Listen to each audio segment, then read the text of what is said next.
folks. This is Jadius.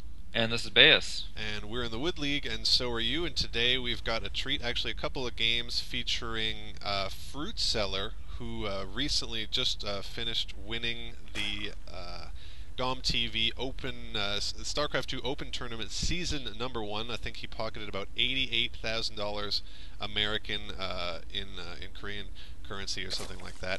Man, he is here. what a prize! That's huge. I know, and there's going to be several of these open tournaments during the year and for years to come. So really, really exciting stuff for StarCraft 2. Just tons of great play. Fruitseller kind of came out of nowhere. No one really knew who he was to win it. As a Zerg, you got to be happy about that, Baeus, for sure. And, oh yeah. So yeah, the Fruitseller here is the red Zerg, and HopeTorture, the blue Terran, actually it was his opponent in the finals. We managed to find a game that was not part of the GOMtv, because of course GOMtv not releasing the replay files, only showing us VODs. So managed to find a game between these two finalists that took place on Battle.net, and hopefully it's a pretty good showcase of these guys' talent. Jay, it's got a quick question for you today. Okay, shoot. As you know, it was announced that Cataclysm is getting released on December 3rd. Are you going to be subscribing when it comes out, or beforehand, or waiting a little bit? Yeah, I mean, I think I definitely will, get right back into there when it comes out. I'm sort of excited about to see, how the old world gets scrundered by the big dragon and everything like that, and yeah. Yeah. Well, I know they're making changes to the world map before the release, but I really, I don't really see myself going back in before it's released.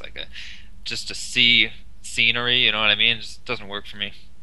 Oh, I mean, is that what you asked? I thought you said, would I wait like a week after the Yeah, I know. No, well, would you consider going in beforehand, right? Because they're kind of doing stuff to the world before the release. Yes, I remember hearing about that. No, I don't think so. No, I definitely think that I would, if I were to come back, which I think I will. I've actually I haven't played for 4 or 5 months or something like that now, and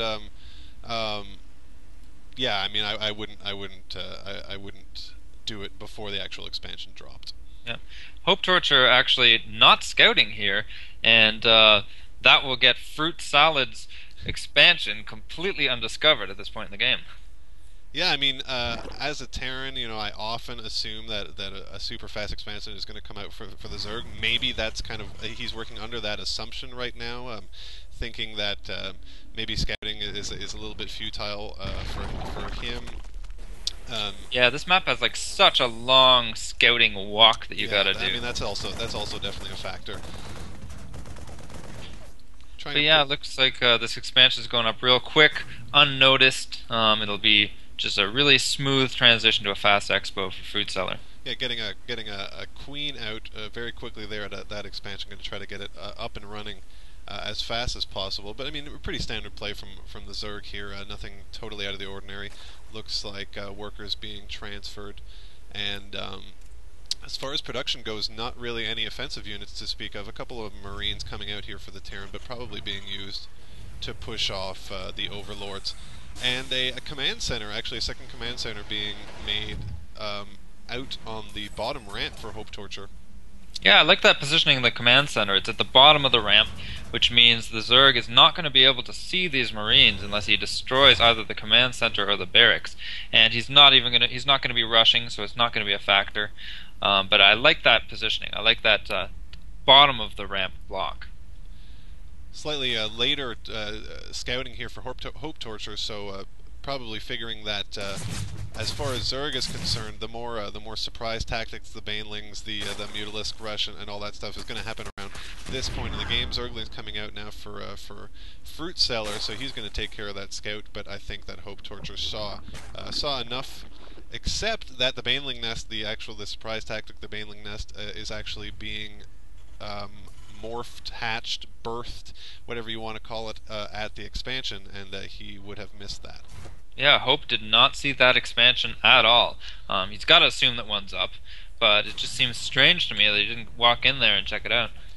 Zergling's now going to come right at this worker transfer here for HopeTorture. HopeTorture lucky there to avoid losing all those workers that were being transferred over to his expansion that he's now getting up and running. Zerglings are going to retreat and turn into banelings, and this might be good night for HopeTorture before this game even begins. I know that. Yeah, I think that was an odd choice for Fruit Vendor to run off there. He could have killed those SCVs and the Marines, if you ask me. I mean, maybe he was just waiting a little bit longer till these banelings came out.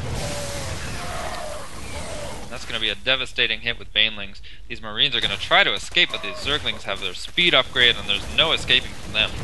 I love what Fruitdealer did there, kind of clustering his Zerglings around some of the banelings so that they weren't all used in that initial bomb, and was able to kind of transport his banelings over to the workers and effectively decimate every single unit on the board to save these two SCVs and these two Marines here.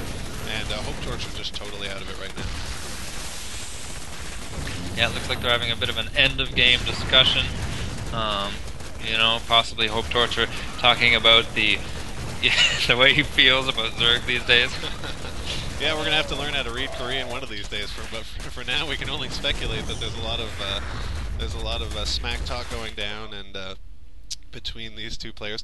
And you know, very, very brief game where we apologize for the brevity of this game, but you know, it was a very good example of a good baneling rush. And unfortunately, you know, just not a lot of these, not a lot of games available for these players, especially Fruitdealer having been kind of an unknown player coming out of nowhere. So just trying to feature anything that we can for you guys. Yeah, JDS, do you think it was a mistake for HopeTorture to expand so quickly?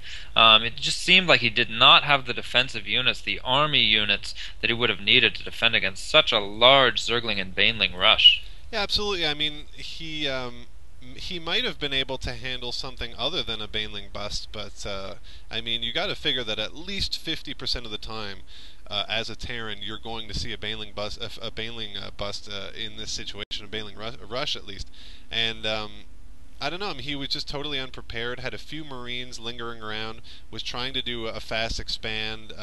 You know, he had built a factory. Yeah. Well, did he build his factory before or after his second command center? I didn't notice that. Did you see that, JD? It was definitely he started building it before the command center was done, but the command center was definitely started first. He bought. Yeah, I really feel like against Zerg as a Terran, that those earlier Hellions are a great necessity. You know, just to get in there, you need to run those Hellions and attack, and you know, like diminish the economy as much as you can early on. Zerglings cannot catch up to Hellions before they get the speed upgrade, so they're pretty much free to go in there and clean up.